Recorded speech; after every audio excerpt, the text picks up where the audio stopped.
جبرائیل امین نبی پاک صلی اللہ علیہ وسلم کی بارگاہ میں حاضر ہوئے اور ایک شخص کا ذکر کیا اور فرمایا کہ وہ شخص بنی اسرائیل میں تھا اور بڑا نیک متقی پرہیزگار تھا. اس نے اپنے گھر بار کو، بیوی بچوں کو، رشتہ داروں کو چھوڑ دیا اور دریا کے درمیان جا کر ایک ٹیلے پر وہ عبادت کرنے لگ گیا. سب کچھ چھوڑ کے صرف دریا کے درمیان گیا. ادھر بھی دریا ادھر بھی دریا، وہ کشتی کے ذریعے کسی ذریعے وہاں چلا گیا. اب ظاہر ہے وہاں گیا تو کوئی اور بندہ آئے گا نہیں، اس نے عبادت کرنا شروع کی.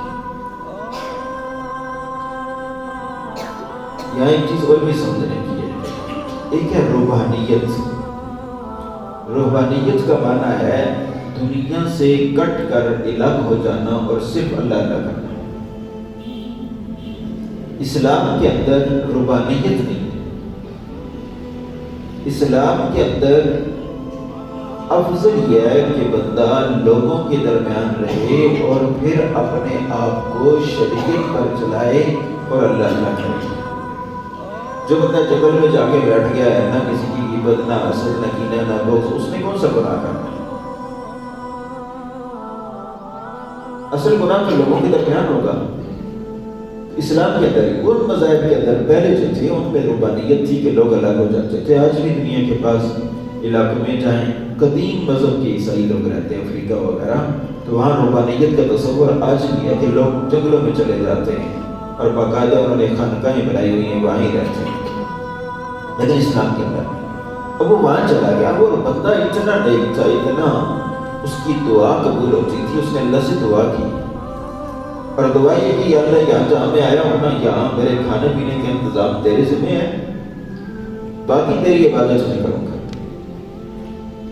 اب اس نے جب دعا کی تو اللہ تعالیٰ نے دریا کے درمیان وہاں اس ٹیلے پر ایک میٹھے پانی کا چشمہ جاری کر دیا اور وہاں ایک درخت جو ہے وہ پیدا فرما دی. اور جو موسم آتا، جیسا اس بندے کی خواہش ہوتی، اس درخت کے ساتھ پھل آ جاتا.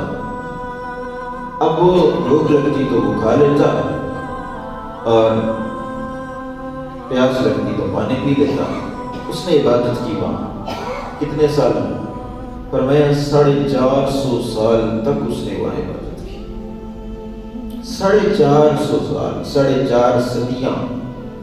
مہینہ نہیں، 2 مہینے نہیں. ہمارے یہاں تو بندے جو ہے وہ مسجد میں آنا شروع ہونا تو ایک تھوڑا ہفتہ 10 دن نمازیں پڑھ لینا، پھر وہ دوسروں کو کہتا ہے تم ایسے ہو جا، تم ایسے ہو جا. وہ کہتا میں بہت نیک ہو گیا. 450 سال. اور 450 سال جب عبادت کی، موت کا وقت آ گیا. جب موت کا وقت آیا تو اللہ تعالیٰ کی طرف سے موت کے فرشتے کو حکم ہوا کہ جاؤ اس بندے کی روح قبض کرو، اس کا وقت آخری ہے. لیکن اللہ چونکہ علیم ہے، خبیر ہے، وہ جانتا تھا میرا بندہ کیا کرے. تو اللہ تعالیٰ نے فرمایا کہ اس بندے کے بعد جب تم موت کا پیغام لے کے جاؤ تو اسے پوچھ لینا تمہاری آخری خواہش کیا ہے، اور جو وہ خواہش بتائے گا وہ پوری کرنا ہے. اب دیکھیں اس بندے کی جو ہے وہ مقبولیت کا حال کہ اللہ نے اجازت دے دی. اب موت کا پیغام لے کے فرشتہ آیا تو کہا کہ تمہارے آخری وقت ہے. اس نے کہا مجھے ایک مختصر سی جو ہے وہ خواہش ہے کہ رب کی بارگاہ میں عرض کرو اللہ تعالیٰ مجھے اتنی مہلت دے دے، میں تازہ وضو کروں، وضو کرنے کے بعد میں نماز شروع کروں، جب میں سجدے کے اندر جاؤں نا تو اس وقت میری روح قبض کروں. اب یہ دیکھیں کتنا بڑا ہے انعام ہے. حکم موت کا بھی ہے اور ساتھ رخصت بھی ہے. اصول تو یہ ہے کہ موت جب آتی ہے تو لا یستقدمون ساعۃ ولا یستأخرون، ایک لمحہ آگے نہیں ہوتی، ایک لمحہ پیچھے نہیں ہوتی. لیکن اس بندے کی مقبولیت کا حال یہ کہ کہا اگر جو وہ کہے گا تم نے کر دینا، کیونکہ اللہ کو تو پتا تھا میرا بندہ کیا کہے گا، وہ تو جانتا تھا. یہ تو ظاہر کرنا تھا کہ بندہ کہے گا کیا. تو موت کے فرشتے نے کہا ٹھیک ہے وضو کر لو. اس نے وضو کیا. وضو کرنے کے بعد اس نے نماز شروع کی. اب ظاہر ہے جیسے بندے نے اتنی عبادت کی اور اللہ اس کی اتنی مانتا ہو تو کیسی جو ہے وہ خشوع خضوع کی نماز پڑھ رہا ہوگا. سجدے کی حالت میں گیا جو فرشتے نے اس کی روح نکال لی اور وہ وہیں سجدے کی حالت میں. جبرائیل امین نبی پاک صلی اللہ علیہ وسلم کی بارگاہ میں عرض کرنے لگے یا رسول اللہ صلی اللہ علیہ وسلم، اللہ تعالیٰ نے اس بندے کو آج تک اس جگہ پہ اسی طرح محفوظ رکھا ہوا ہے، آج تک اسی طرح۔ جب بھی آسمانوں سے فرشتے زمین پر اترتے ہیں تو اس بندے کو اسی طرح سجدے کی حالت میں پاتے ہیں، روح نکل گئی ہے لیکن اس کا جسم اسی طرح سجدے میں، یعنی جب بھی آسمانوں سے فرشتے آتے ہیں تو اس بندے کو وہ وہاں پاتے ہیں، اور جب زمین سے فرشتے آسمانوں کی طرف جاتے ہیں تب بھی وہ اس بندے کو اسی حالت میں پاتے ہیں۔ اب کیسی موت ہے اس کی، کیسا مقام ہے، کیسی اس کی جو ہے وہ فضیلت ہے کہ موت کے وقت اختیار بھی ہے، 450 سال کی عبادت بھی ہے، اور پھر آج تک اس کا جسم بھی محفوظ ہے۔ اور جبرائیل امین آ کر یہ بات حضور کی بارگاہ میں عرض کرتے ہیں کہ یا رسول اللہ ایسا بھی بندہ تھا۔ پھر جبرائیل امین نے عرض کی یا رسول اللہ صلی اللہ علیہ وسلم، قیامت کا جب دن ہوگا نا تو اس بندے کو بھی اللہ تعالیٰ کی بارگاہ میں حاضر کیا جائے گا۔ اب جب اللہ کی بارگاہ میں حاضر کیا جائے گا تو کیا ہوگا؟ ہر بندے کا حساب ہے نا، وَمَن يَعْمَلْ مِثْقَالَ ذَرَّةٍ خَيْرًا يَرَهُ وَمَن يَعْمَلْ مِثْقَالَ ذَرَّةٍ شَرًّا يَرَهُ۔ ذرہ برابر نیکی، ذرہ برابر گناہ، یہ تولا جائے گا، نکالا جائے گا، سامنے آ جائے گا۔ لیکن اس بندے کو جب وہ لایا جائے گا نا تو اللہ پاک فرمائے گا ادخلوا عبدی برحمتی فی جنتی، میرے اس بندے کو بغیر حساب و کتاب کے، بغیر اس کا نامہ اعمال چکیے، بغیر نیکیاں دیکھے، بغیر گناہ دیکھے، بس میری رحمت کے ساتھ سیدھا جنت میں داخل کر جائے۔ کوئی حساب نہیں ہے اس کا، کوئی نمازوں کا حساب نہیں ہے، روزوں کا، کوئی اور کسی قسم کا کوئی حساب نہیں، گناہوں کا بھی کوئی حساب نہیں ہے، کتنے گناہ کیے، کتنی نیکیاں کی، بس یہ اس کو جنت میں داخل۔ جبرائیل امین نے عرض کیا یا رسول اللہ صلی اللہ علیہ وسلم، اس وقت وہ بندہ بول پڑے گا۔ اب دیکھیں نا جو میں نے پہلے کہا تھا، نماز پڑھنا اچھا ہے، روزہ رکھنا اچھا ہے، زکوٰۃ حج کرنا اچھا اور کرنا ہے، لیکن اس پہ اترانا یا اس کو ہی کچھ سمجھنا یہ نہیں۔ اب وہ بول پڑے گا اور کہے گا کہ مالک میں نے 450 سال دن کی عبادت کی ہے، میں نے اپنی اولاد چھوڑ دی، بیوی بچے چھوڑ دیے، رشتہ دار چھوڑ دیے، کاروبار چھوڑ دیا، آبادی بستی چھوڑ دی، 4.5 صدیاں میں دریا کے درمیان ٹیلے پہ بیٹھا ہوں، نہ کسی کی شادی پہ گیا، نہ کسی کی بودکی پہ گیا، نہ کسی سے ملا، نہ کوئی مجھے ملا، اتنی میں نے عبادت کی، موت میری کا حال یہ کہ سجدے میں بہت ہوا۔ اگر میں آج جب حساب و کتاب ہو رہا ہے تو میں بھی اگر بغیر حساب و کتاب کی جنت میں جاؤں گا تو پھر میرے اعمال تو کہیں کسی کام نہ گئے۔ میں نے اتنی محنت کی اور اتنی محنت کے بعد پھر بھی مجھے بغیر حساب کے تو اپنی رحمت کے ساتھ بھیج رہا ہے، تو مجھے عمل کا تو کوئی خاص فائدہ نہ ہوا۔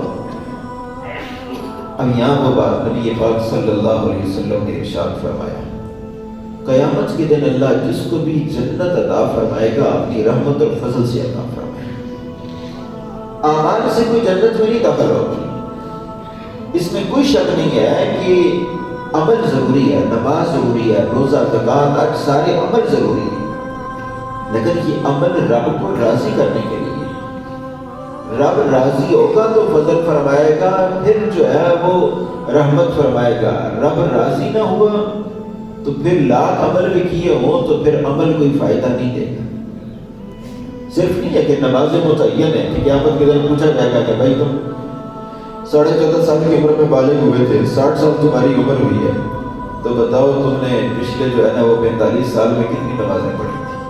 45 سال کی نمازوں کا حساب، سال کی 1800 نمازیں 45 سے جو ہے ان کو ضرب دے تو اس کی نمازیں پوری ہوئی، چلو ٹھیک ہے تیری نمازیں پوری۔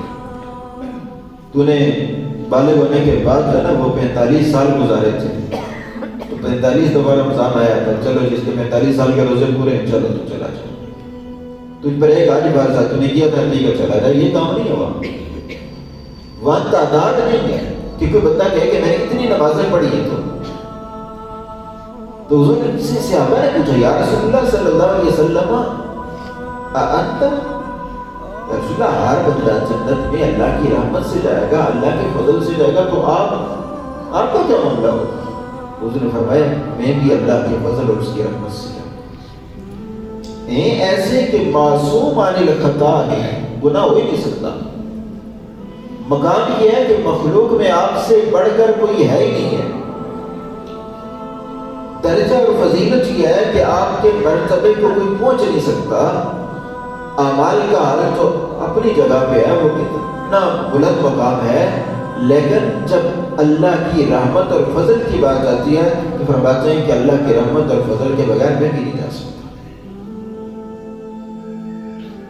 اب وہ بندہ کہے گا مالک رحمت کے ساتھ جتنے میں نے جتنا عمل کیا ہے، اللہ پاک ارشاد فرمائے گا اس کا نامہ اعمال کرو اور 450 سال کی عبادت کی گئی، نماز روزے زکات جو بھی ہے اس میں معاملات کی سب میں اور کہا جائے گا کہ اس کی 450 سال کی عبادت کو ایک پلڑے میں رکھو اور دوسرے پلڑے میں جو میں جس کو نعمتیں دی ہیں ان میں سے صرف ایک آنکھ نکال کے رکھ دو، دو نہیں ایک آنکھ نکال کے رکھو۔ جب وہ آنکھ رکھی جائے گی اور ترازو قائم ہوگا، اب وہ ایک آنکھ کا وزن زیادہ ہو جائے گا، 450 سال کی عبادت کم پڑ جائے گی۔ یعنی ایک آنکھ جو اللہ نے عطا فرمائی ہے اس کا بھی شکر ادا نہیں ہوگا کہ شکر سب کچھ چھوڑ کے اس نے جو ہے نا وہ 450 سال گزارے تھے، سجدے میں موت آئی تھی، پھر بھی ایک آنکھ کا شکر ادا نہیں ہوگا۔ اگر قرآن پاک آپ پڑھیں نا تو سورہ رحمان میں فرمایا فَبِأَيِّ آلَاءِ رَبِّكُمَا تُكَذِّبَانِ۔ ایک تو اس کا ترجمہ ہمارے ہاں غلط کیا جاتا ہے، چونکہ جن لوگ ہمارے یہاں مسلط ہوتے ہیں وہ گاڑیوں میں پکیاں بیچنے والے بھی آتے ہیں نا، وہ بھی آیتیں پڑھتے ہیں فَبِأَيِّ آلَاءِ رَبِّكُمَا تُكَذِّبَانِ۔ تم اپنے رب کی کون کون سی نعمت کو جھٹلاؤ؟ یہ کون کون سی دو دفعہ نہیں، ایک ہی دفعہ ہے۔ فَبِأَيِّ آلَاءِ رَبِّكُمَا تُكَذِّبَانِ، تم اپنے رب کی کون سی نعمت کو جھٹلاؤ گے؟ ایک کا انکار کر کے دکھاؤ گے تو پھر دوسری کو گالی آئے گی نا۔ ہم تو ایک کو نہیں جھٹلا سکتے تو دوسری کو کیسے جھٹلائیں گے؟ فَبِأَيِّ آلَاءِ رَبِّكُمَا تُكَذِّبَانِ، تم اپنے رب کی کون سی نعمت کو جھٹلا سکتے ہو؟ یہ مختلف نعمتیں بیان فرمانے کے بعد سورہ رحمان میں آیا فَبِأَيِّ آلَاءِ رَبِّكُمَا تُكَذِّبَانِ، 20 سے زائد ہے فَبِأَيِّ آلَاءِ رَبِّكُمَا تُكَذِّبَانِ۔ اب وہ اتنی دفعہ کہ نعمت کون سی جھٹلاؤ گے؟ اب اس کی آنکھ رکھی جائے گی، جب آنکھ رکھی جائے گی نا تو پھر ترازو قائم ہوگا، جب ترازو قائم ہوگا تو وہ اب پڑ جائے گی۔ اللہ پاک فرمائے گا اس کو میں نے اتنی نعمتیں دی تھی وَإِن تَعُدُّوا نِعْمَتَ اللَّهِ لَا تُحْصُوهَا، اللہ کی نعمتوں کو گننا چاہو گن نہیں سکتے، اس نے میری ایک نعمت کا بھی شکر ادا نہیں کیا، لہذا ادخل عبدی بعدلی فی ناری، اس کو جو ہے نا میرے انصاف کے فیصلے کے مطابق جہنم رسید کر دو۔ اس نے تو میری ایک نعمت کو شکر نہیں ادا کیا۔